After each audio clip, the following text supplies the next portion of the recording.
Good afternoon, everybody. I apologize for my tardiness. We had some technical difficulties, as you could see, but I think we are ready to rock, so let's get to it. I'll begin this week with some scheduling announcements for President Trump's very busy week ahead. Tomorrow, President Trump will host his 9th cabinet meeting of the year alongside his incredible cabinet, who continue to deliver for the American people at a record pace.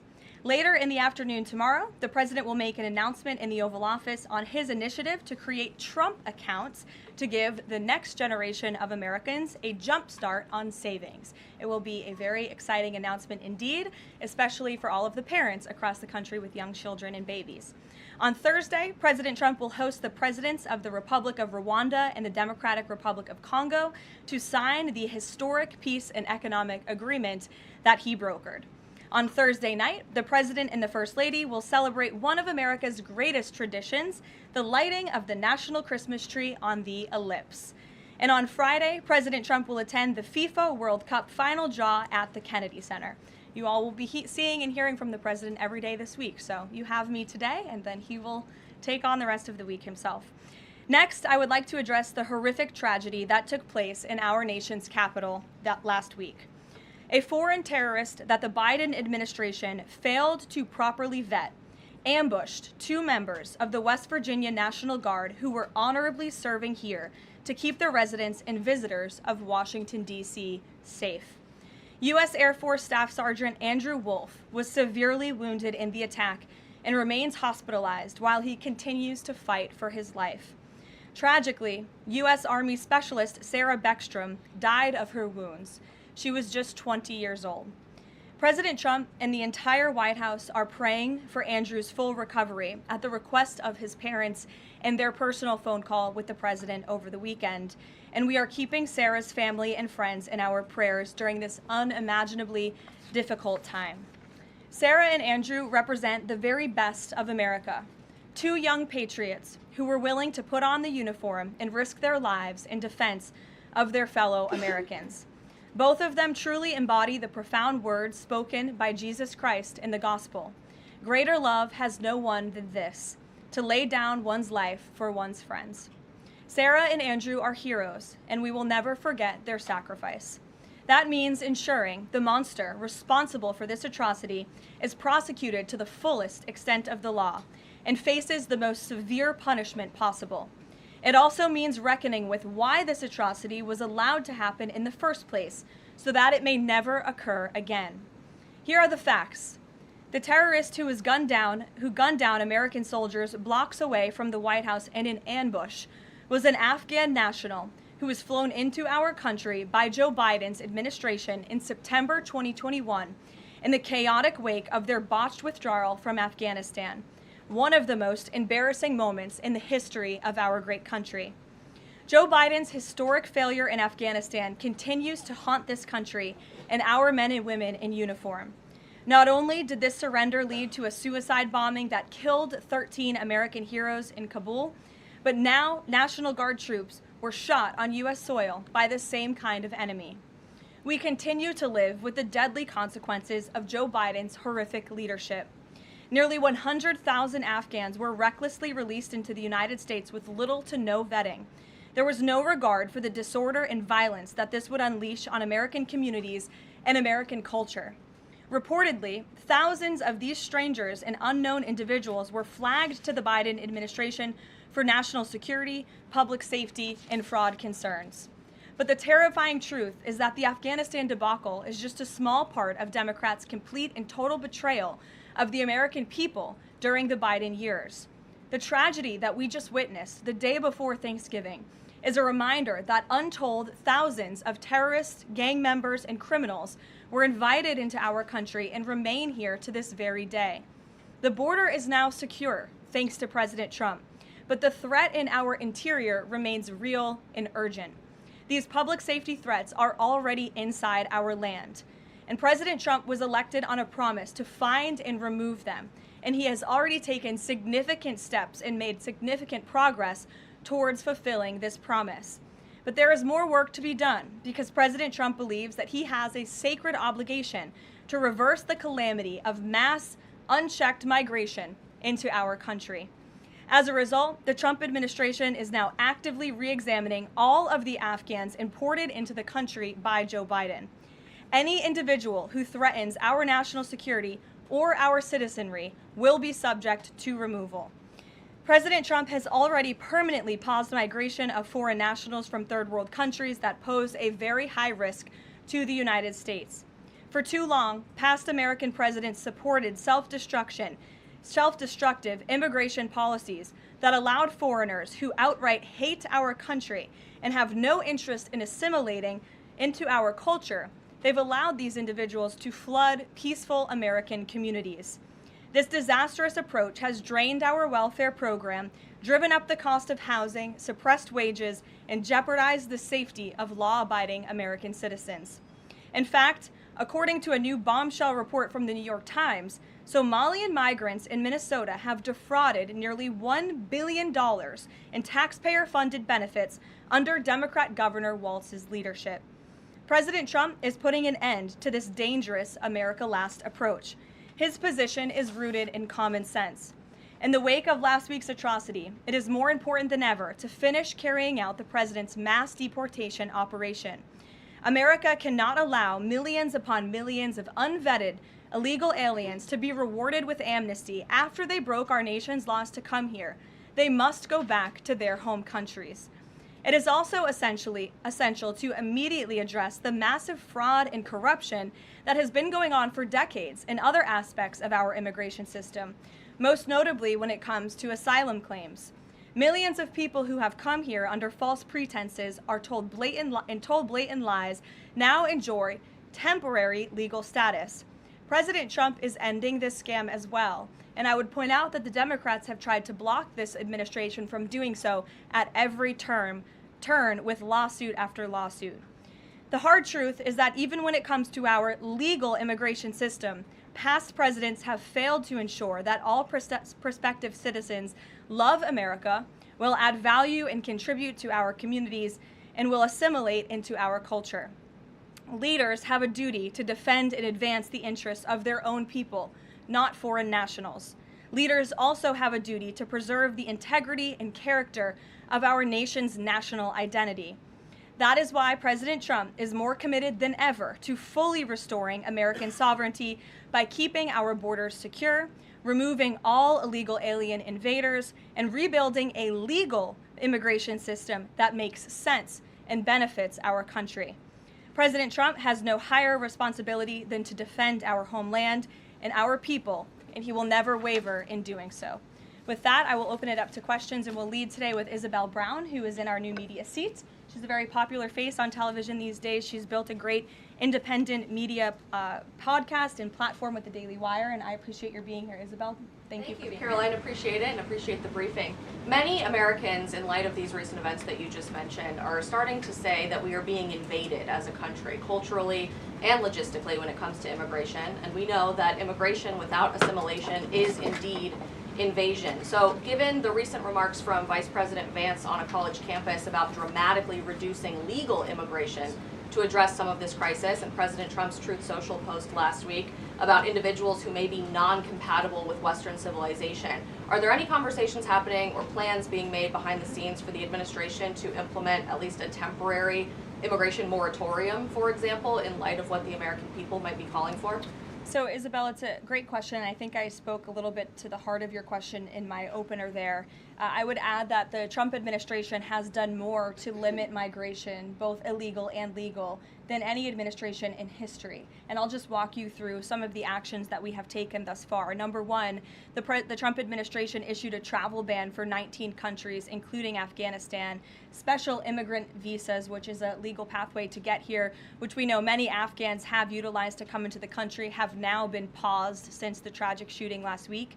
Refugee admissions were suspended for Afghans from this administration on day one, and refugee admissions into the country right now are essentially at zero, with the exception of Afrikaners fleeing persecution in South Africa.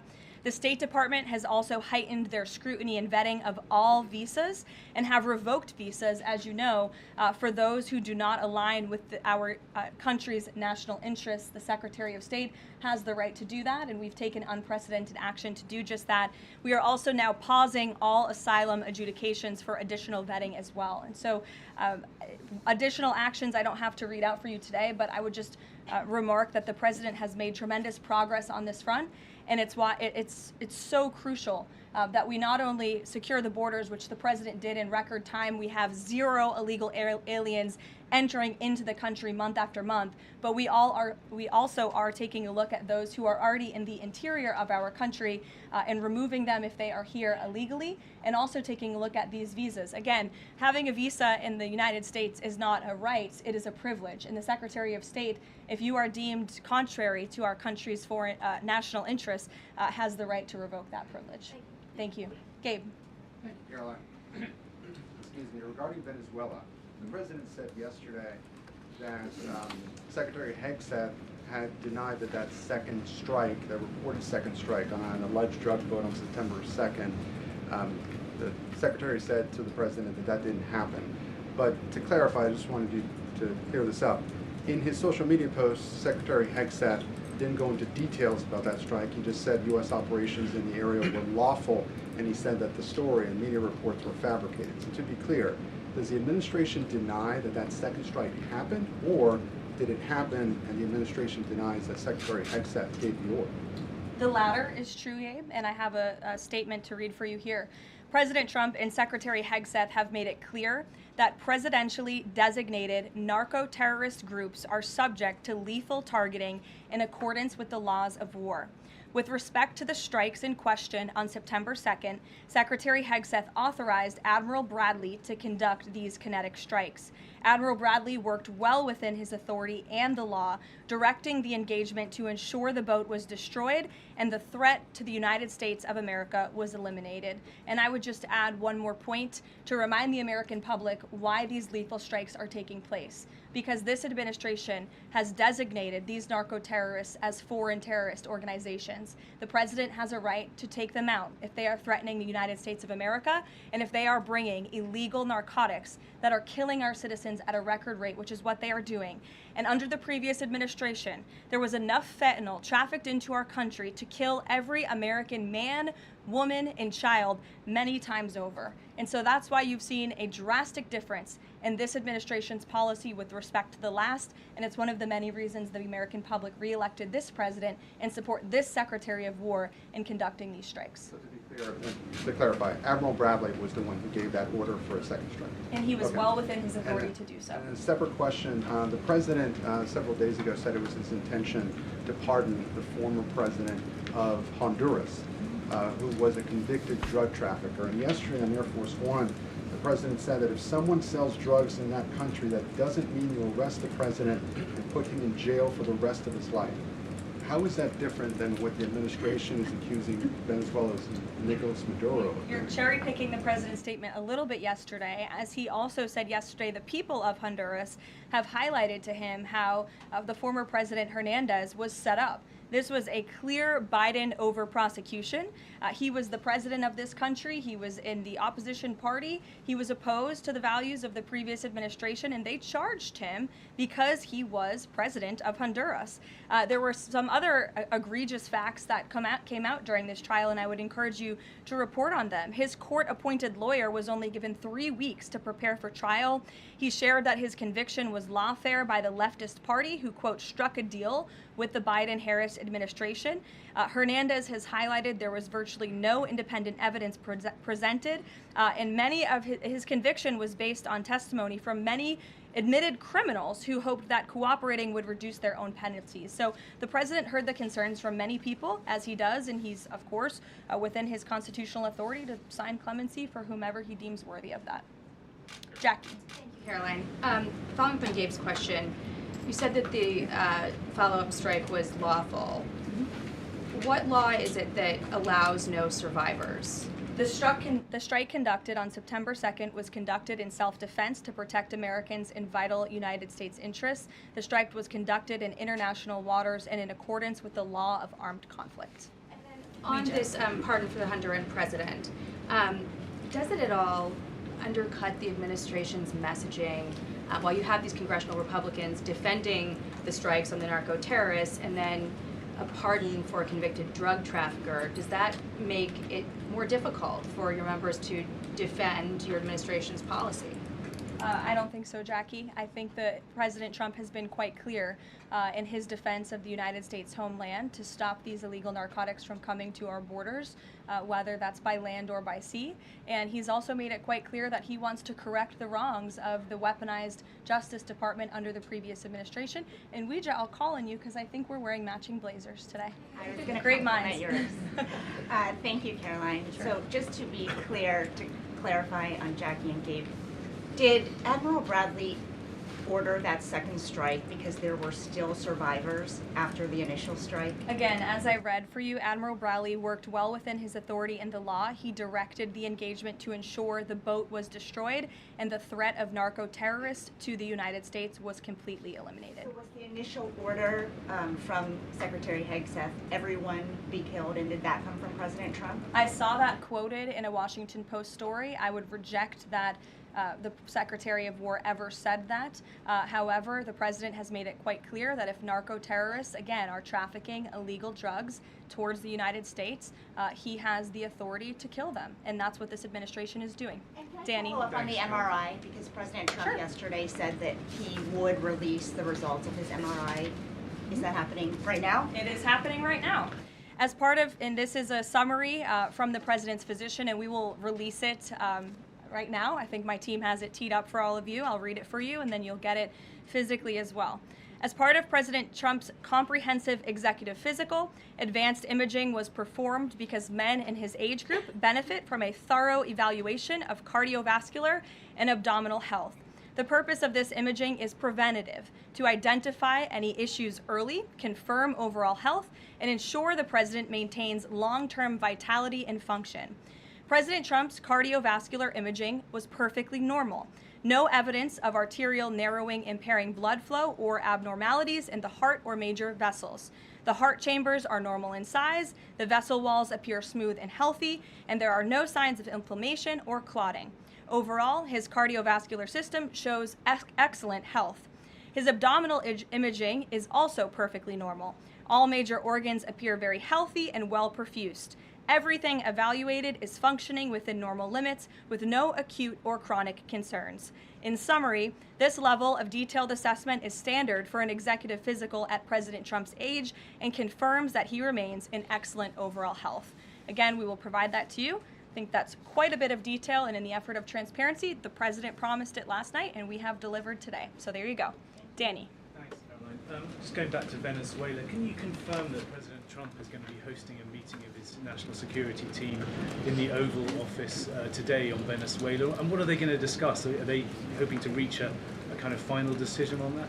Out of the effort of transparency, I will confirm that the president will be meeting with his national security team on this subject and on many matters. He meets with his national security team quite often. He's the commander-in-chief. It's part of his responsibility to ensure that peace is ongoing throughout the world. I'm definitely not going to detail the specifics of a meeting between the president and his national security team that's taking place in the Oval Office, but I'm happy to confirm that meeting is taking place for you. Can you tell us, is there still, what's the position on whether US troops on the ground is a possibility there? Is that, I know you've answered that before, but what's the current operative In status? Venezuela? I think my previous answer stands. There's many options at the president's disposal that are on the table, and I'll let him speak on those. Ed. Thanks, Caroline. The U.S. announced a trade framework deal with the United Kingdom on pharmaceuticals, where they will pay 25% more, and the savings theoretically will go back to American consumers. What guarantees are in that savings will in fact go back to the American consumer and not be sucked up by the company? I'm going to be honest with you, Ed. I'll get you the answer to that question after the briefing. So the American Rescue Plan, Sure. funded a number of universal income. Kush will get you that answer, right, Kush? My trade guy over here. The American Rescue Plan funded a number of universal basic income programs. Now Cook County, Illinois is extending that program into 2026 with $7.5 million of taxpayer money. What does the White House think about that? I'll also get you an answer on that after the briefing. Ed. It's 0 for 2. Go ahead. Sure.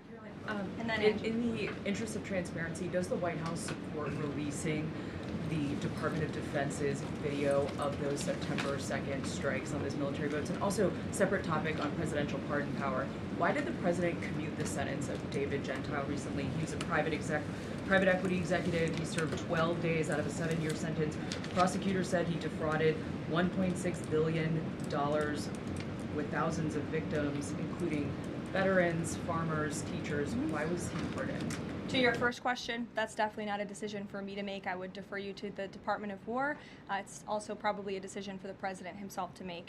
As for your second question with respect to that pardon, he issued a commutation for Mr. Gentile, who's the former CEO and co-founder of GBP Capital Holdings. Unlike similar companies, GBP paid regular annualized distributions to its investors.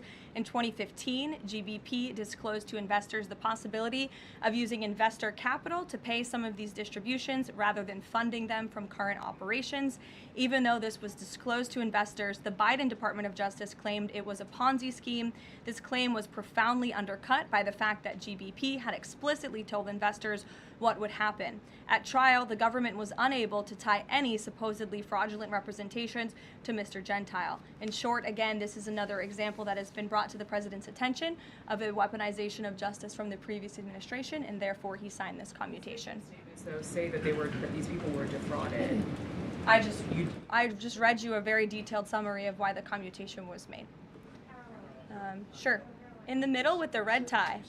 Thank you, Caroline. Okay, Andrew, go ahead, and then you. In wake of Congresswoman Marjorie Taylor Go ahead Greene's after. early resignation, reports last week indicated that other House Republicans might consider doing the same. Does the president have any concerns in light of those reports about other House Republicans potentially leaving early, as well as the other announced retirements that we saw in the last couple of days? Look, I think the president maintains very good relationships with the vast majority, maybe with the exception of one or two. I think many in this room know who I'm referring to. Very good relationships with members of Capitol Hill within the Republican Party. And the president clearly is the unequivocal leader of the Republican Party. I think it was a recent CNN poll that actually showed that more than 90% of Republicans continue to support President Trump as the leader. So he maintains very good relations, as does his entire team here at the White House. And of course, we have a very slim margin in the House, and the president wants that to continue. Andrew, go ahead. Sure. First, on the Venezuela strike, you said that second strike was in full accordance with the law of armed conflict, but the Navy's own manual of law of war says that specifically firing on survivors from a wrecked vessel is an example of a war crime that's forbidden under U.S. law and the law of armed conflict. So how was that second strike in following law of armed conflict, and then second on immigration? Again, Andrew, I would reiterate to you the strike was conducted in international waters and in accordance with the law of armed conflict.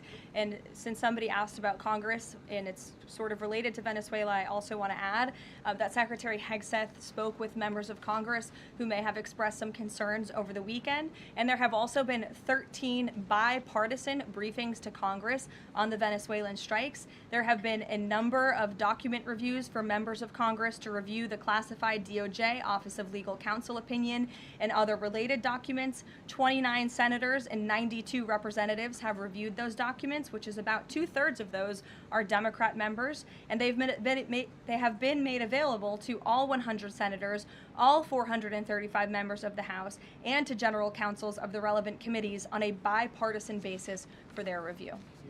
On immigration, during your topper you said, and I quote, "Leaders also have a duty to preserve the integrity and character of our nation's national identity." Can you explain what you mean by our nation's national identity and integrity and character, and how would refugees, people coming from war-torn places who are seeking a safe haven in America, like many of our forebears in this room, not add to our nation's integrity and character of our national identity? I'll tell you what does not add to our nation's character and integrity is refugees who come here under the alleged plight of asylum and fleeing persecution, and then come to the United States to abuse our system and rip off American taxpayers. And as I pointed out, the New York Times, to their credit, it was about 6 months too late, but they did write about how Somali immigrants in Minnesota have been ripping off American taxpayers. In fact, 86 people have been charged in a rampant and widespread fraud scheme spanning multiple programs in Minnesota.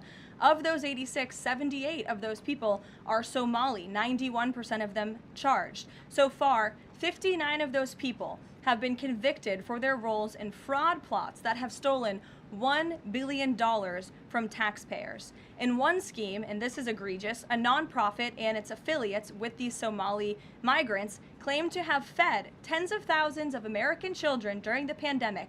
They were reimbursed for those meals by taxpayers. However, federal prosecutors found that almost all of those meals were never even delivered to hungry children. In fact, those organizations' leaders spent the money on houses, luxury cars, and real estate in Turkey and Kenya. Another scheme involved hundreds of organizations who were reimbursed for services that were supposed to help people at risk of homelessness. Once again, those services were never provided. All of this has happened under Democrat leadership in a Democrat-run state, where these refugees, these migrants are coming to the United States. They are abusing our system. They are draining our resources that should be going to law-abiding, taxpayer-funded, tax-paying Americans. And this president is not going to put up with it anymore. Rachel. Thank you, Karoline. Just to follow back up on the Washington Post reporting, so much of the concern from Democrats and Republicans is focused on the survivors. Why won't the administration either confirm or deny or reveal whether or not there were survivors after that initial first strike? And what imminent threat would two survivors pose who were clinging presumably to the wreckage of that boat? Again, as I said, I think you guys are sort of not listening fully to the statement I've provided. Admiral Bradley worked well within his authority and the law, directing the engagement to ensure the boat was totally destroyed and the threat to the narco-terrorists, to the United States, was eliminated. And for any further questions about his thinking, I would defer you to the Department of War. I obviously wasn't in the room for these strikes. Just to follow up, Caroline, just on the administration's policy when it comes to survivors, was there a change in policy after this strike on September 2nd? The Washington Post is reporting that these two survivors were killed after a second strike, but then in October, two people were rescued and returned to Colombia and Ecuador. So was there a decision that was made to handle survivors differently after these strikes? Not to my knowledge, no. Steve. The president confirmed that he spoke to the Venezuelan leader. Are you trying to negotiate his departure? Is there an asylum deal under works? President, as you know, last night on Air Force One, he said, I don't want to comment on that, but I did speak to him in the effort of transparency. So there you go. You got your confirmation. I'll let him speak further if he wishes to on the details of that conversation that took place. Steve Witkoff is headed to Moscow. How close are you to some sort of Ukraine agreement? I think the administration feels very optimistic. Obviously, you've seen, Steve, that the president's entire team, including Special Envoy Witkoff and Secretary Rubio and the Vice President and the President himself, Secretary Hegseth as well, have been working so hard on this effort, and they all really want to see this war come to an end. And so just yesterday, Sunday, I believe that was yesterday, they had very good talks with the Ukrainians in Florida, and now, of course, Special Envoy Witkoff is on his way to Russia. This is sort of the shuttle diplomacy that you've seen from this administration play out, where we speak equally with both sides. We've put points on paper. Those points have been very much refined, but as for the details, I will let the negotiators negotiate, but we do feel quite good, and we're hopeful that this war can finally come to an end. Stephen. Thank you, Caroline. I've got a question about Ukraine and then a clarification about immigration changes that are happening. On Ukraine, President Trump very briefly yesterday said that corruption issues there were not helpful to the peace process following the resignation on Friday of President Zelensky's top aide, Andrei Yermak. We were told from your podium in the prior administration that, quote, there is no indication that there's been any kind of widespread corruption involving U.S. resources in Ukraine. What is the Trump administration's view of corruption issues in the wake of Yermak's resignation, and how is that impacting peace talks? Well, look, I think the president has made it quite clear, as he said last night, corruption is never helpful. And he does not want to see American tax dollars taken advantage of, which is why he has stopped the endless checks that were being written by the previous administration to fund this war. The United States is selling weapons to NATO that are being sent to Ukraine. That's a very different thing than the American people writing blank checks to a war effort very far away. It does not degrade the administration's determination to see this war come to an end, but I think it exemplifies the president's desire to always put the American people and the American taxpayer first. On immigration, you mentioned, or you emphasized that there would be a review of the Afghans who were resettled here under the previous administration. Yes. There's a lot of changes happening right now to asylum and to green card holders. What should the 2 million people with pending asylum claims, or the roughly million people from the 18 other countries of concern, know about what's going on in the review? What's the status of all these other people? They're essentially paused for review, and the Department of Homeland Security is taking this very seriously, because we are not going to allow soldiers like we saw in American streets last week to be gunned down at the hands of these foreign nationals who had the privilege of coming to the United States of America. And unfortunately, this is not the only example of a dangerous Afghan who was let in by Joe Biden, who went on to harm the American people. There was an Afghan national who was let into the country under the Biden administration through Operation Allies Welcome, who shot and wounded 2 Fairfax, Virginia police officers during a routine traffic stop. He was killed by return fire after declaring, quote, "I should have served with the explicitive Taliban." 2 Afghan nationals were given legal status by the Biden administration as well, who were arrested and prosecuted for plotting a terrorist attack in Oklahoma just before Election Day in 2024. We all remember that. They possessed hundreds of rounds of ammunition and had pledged their allegiance to ISIS. There was also an Afghan national who was on the terror watch list who was apprehended by Border Patrol in 2024, but then he was released into our country by the Biden administration. Again, let's just highlight the absurdity of that.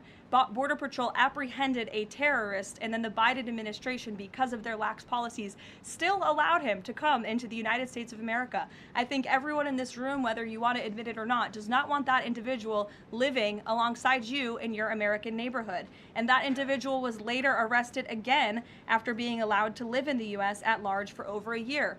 Another one, a criminal illegal alien from Afghanistan, was arrested by ICE in 2025, convicted of second-degree assault, was previously allowed to stay in the country by the Biden administration. I have several more examples here. I'm happy to provide them to anyone in this room. John. Thank you, Caroline. First of all, happy Thanksgiving to Thank you and your young family. Hope you enjoyed it. You too. I have 2 questions unrelated. The first, back to Afghanistan. My son and I walked by the horrific shooting less than 1 hour before it happened. So for anybody that's here, this thing's real. You outlined all of these unvetted Afghans that that were let in by Biden. We just had one the other day that was going to blow up a DHS building. Can you be specific on what the Trump administration is doing now to re-vet those that are here so that we don't get a repeat of what we had Wednesday night? Sure. I can tell you 2 top-level things, and I would defer you to DHS for more of the specifics, as of course they are leading this effort, and I can assure you Secretary Noem is on the ball. I've spoken with her and her team, and they have an all-hands-on-deck effort to having resources go towards this. But we have paused all asylum adjudications, and then of course the special immigrant visas, which we know many Afghans utilize to come into the country under the Biden administration, have also now been paused. And I would just point out one more time that the Biden administration was responsible for the original sin that led to this tragic killing last week, the botched withdrawal from Afghanistan. He was responsible for Operation Allies Welcome, which is something that this White House and the people behind this podium in the last administration fully and wholeheartedly embraced. And they assured the American people there would be no risk or no harm to them. And as I just laid out for you in those many examples, that unfortunately and tragically has not turned out to be the truth. Just ask the families of these 2 brave National Guardsmen, one who is no longer with us and one who continues to fight for his life. So I know the president is wholeheartedly focused on this effort, and I think unfortunately these events do remind us why it's so important that the president's mass deportation operation continues. With that, follow up. The White House today launched a new fake news portal, which I found interesting. What is your objective with that, ultimately? And are you going to name the news networks, and are you also going to name some of the correspondents, some which may be here today? yes. We are. I'm glad you noticed. Much to the dismay of some of your colleagues in the room, John. And I think it goes to our original promise on day one to hold the media accountable, because unfortunately, and we deal with this all day, every day around here, there are so many fake stories that are unfortunately written that have inaccurate characterizations of meetings that took place, and it's all based on anonymous sourcing. And you know, the standard for journalism, unfortunately, has dropped to such a historic low in this country. And again, we deal with it every day, where you can have an anonymous source who has no idea what they're talking about, zero credibility, call up a reporter in Washington and say, hey, I heard this, and then the next thing you know, it's on the front page of the New York Times. It's really incomprehensible. We appreciate the journalists, some of those who are in this room who do reach out for comment, who try to get things right, and there are some that remain. But overwhelmingly, the fake news that we see pumped out of this building on a day-to-day basis, it's honestly overwhelming to keep up with it all, and to constantly have to defend against these fake news and these attacks. And I will point out one fake news story over the weekend before I let you all go, from the New York Times that took about 1/3 of the president's daily calendar and his daily schedule and said that he's doing less than he did in his first term, or he might not be fit for the job. That is unequivocally false, and it's deeply unfortunate that this story was written by the same outlet and the same reporter who wrote this: Biden is doing 100% fine after tripping while boarding Air Force One. Oh, same outlet, same reporter who wrote that President Trump is not fit for the job. Are you kidding me? You all see him almost every single day. He is the most accessible president in history. He is taking meetings around the clock. Another one. Biden declared, quote, healthy and vigorous after his first presidential physical. I don't see headlines like that too often about this president. Again, same reporter, same outlet who wrote falsely over the weekend that President Trump is not fit for the job. I can assure you he absolutely is. You all see that with your own eyes on a daily basis, and the president's physician has now given you all 3 detailed reports on the state of the president's health. So with that, I will leave you all and we'll see you tomorrow. Thank you. Thank you, Caroline.